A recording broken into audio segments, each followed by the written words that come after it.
Hello, friends. How are you doing? Welcome to Fairy Garden Workshop Week. You may have noticed that this week we're going to be talking about fairies, where they come from, what they are, and we're going to be doing some fun activities that you can do in your house or outdoors. So first of all, I'd like to share with you what's happening this week. Here you go. Now, later today, I'm going to be teaching you a little bit about fairy garden furniture. Tomorrow, you can learn about fairy circles. You might have noticed my cool garden right here. And we'll be talking about things that you can play with in your garden. And then we'd love for you to share what you've been making. We have a number of books here at the library that you can use to find out more information. So let's talk a little bit about fairies. What are fairies? Now, there's lots of ideas about fairies. It might mean enchantment, and it comes from the Latin word fata, meaning fate. A fairy is an imaginary being of human form, and it has magical powers too. Fairy refers to a lot of mythical creatures. Some people think that a fairy is just a little thing with wings, but actually there's lots of different types of fairies. Now, for one of the lovely books that I have, let me show you, is this book. You can see it in the garden. It's The Fairies' Rings, a book of fairy stories and poems. And it's by Jane Yolen. And I have another fantastic book that I'd like to show you. I'll be right back in my garden. And that's this book. You see it? It's called The Hidden Folk, and it's by Elise Lung Larson, and it's illustrated by Beth Bromers, who I love her illustrations. It's really cool. And the author writes, for as long as there have been people, there have been stories about beings whose presence we feel, but whom we cannot see. At least not ordinarily, indeed, until modern times, with our tendency to only believe what the eye can see and behold. Sometimes with the help of telescopes and microscopes, the presence of the hidden folk was widely accepted throughout the world. Did you know that people, right up until the 19th century, they believed in fairies? So much so that in homes in Ireland, when a little cottage was built, the front door and the back door would align. So that meant that there would be a pathway that you could walk straight from the front door. You could go in the front door and out the back door. So there was a pathway right through the house. And that was because of fairies. People didn't want to annoy the fairies. It's really cool. They didn't want to upset them. So they didn't want to block their path because they didn't want to make the fairies angry. How cool is that? Also, sometimes they would leave the doors open. So at nighttime when they'd gone to bed, that the fairies could come right through the house. How cool is that? Now, what do we know? How do we know about fairies? How did that come about? Well, we've been telling stories about them for a long time, for many, many years, actually hundreds and hundreds of years. One of the earliest recordings in a book was from the 12th century, and it's actually called the Book of Dunkeld. In Ireland, it's an Irish manuscript, and it's in the Royal Irish Academy today.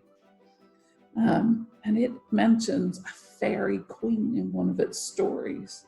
And according to that manuscript, which is a special written text, it says that fairies come from the land of the ever-living. Whoa, that means that they've always been there. That's pretty cool. Sometimes people say that how we know about fairies is from English folklore and folk stories. That's stories that people have handed down from generation to generation. There's another 12th century English scholar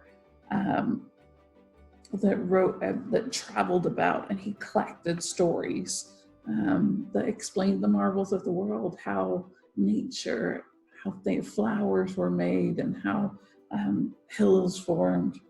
But it wasn't actually until the Victorians and the Edwardians came along that fairies become popular. There were lots of paintings that were made. And I want to show you some of those. They're pretty cool. There is a British painter. He's called John Astor, Christian Fitzgerald. And he lived from 1819 to 1906.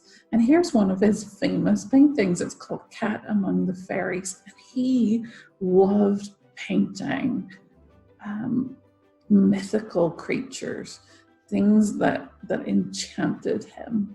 And here's the kitten. Can you see the orange kitten? Looks pretty cool. And all the fairies, and there's a bat here. And you'll notice the fairies. Now, it really wasn't until then that we started to see paintings of fairies, and fairies had wings. Now, those are like winged pixies. So it really wasn't until later on that we start to see fairies with wings. Let me show you another painting. It's really cool. Look at this one. This one's called Fairy Twilight, and it's by the same artist. I really like it. What do you think? Maybe you could draw some fairies in your garden, or maybe do a painting and share it with us on our social media. Let's go back. So we know how we know about fairies, but where do they come from? Lots of people say they come from Ireland, where I'm from, Scotland and England and Wales and Brittany, all those Celtic countries. But actually, there's stories of different fairies all around the world, in places like South Africa and New Zealand and Greece and Persia, which is modern day Iran. Fairies, enchanted beings, has seemed to have been about all over the world for a very long time. Now, I wonder if you've ever heard the story of Peter Pan. And there's a fairy in that story. Do you know what the fairy's called? Let me hear you.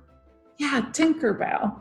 Well, the author of Peter Pan, called J.M. Barrie, when he wrote the story, he explained where he thought that fairies came from. Let me read to you what he said. He said, when the first baby laughed for the very first time, the laugh broke into 1,000 pieces, and those pieces went skipping all about. And that was the beginning of fairies. So fairies, he believed that fairies come from laughter. That's really cool, isn't it? And many people believe that fairies come from our imagination.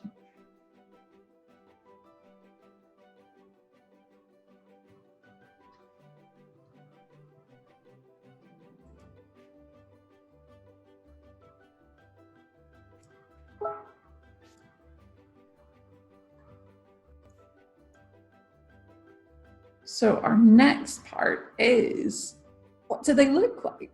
If you want to go exploring for fairies, what are you going to find? Now, one of the things that we said is fairies come in different shapes and sizes. They can be big or small. They can have wings or no wings. They can be hairy, or they can be scary, or they can be bright and magical. So I'd like to tell you about some different types. Let me go back.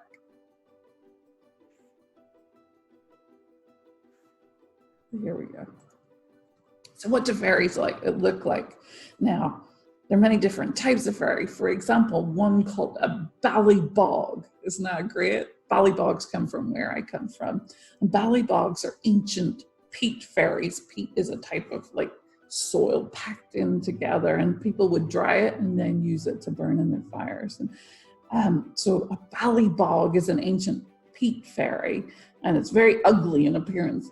And they're usually covered in mud, and they're completely round. They're little pudgy guys, known as boggans in northern England. So there's one type of fairy could be a ballybog. Elves or elves are an elf or elves are types of fairy. Did you know that? That have been seen all around the world, and they change from country to country. Some elves are tall and beautiful, and others are small. They don't bother humans much. And you might have seen them in some movies and some games that you've played. Another type is a heather pixie. Heather is a purple flower that grows in the moors in Scotland and in Ireland. And it's a type of pixie fairy that's beautifully delicate. It's tiny, tiny, tiny. And it has translucent wings. And it's seen in Scotland and England and Ireland. And they love heather. They love flowers. Now, did you know that a leprechaun, I bet you've seen a leprechaun before, especially around St. Patrick's Day. A leprechaun is actually a type of fairy. Leprechauns are known to wear green and be small, and they work on shoes. And it's said that they have cauldrons of gold and treasure at the end. If you find that cauldron of gold, that treasure at the end of a rainbow, the leprechaun will offer you 3 wishes. Would you like to find a pot of gold at the end of the rainbow? What would you wish for? Now, another type of fairy is a pixie. And a pixie originates from Scotland, but it can be found all over the world as well. It's usually depicted as something small. A pixie is small. It has fairy wings, and usually their heads are bigger than their bodies. They have pointy ears and pointy noses and really cool eyebrows. They live in flower gardens and meadows, and pixie dust obviously comes from pixies, and that's said to help you fly. So if you get sprinkled in pixie dust, you might be able to fly. How cool is that? They don't like it when humans are lazy, and sometimes they can be a little bit naughty to get humans going. Now, we have lots of stories here at the library about fairies. So like the 2 that I showed you, but we have some other books. Here's one, Alice the Fairy. Let me show you another one. I have The Fairest Fairy, and it's by Anne Booth. It's really pretty, isn't it? We have part of the Olivia series, Olivia and the Fairy Princess.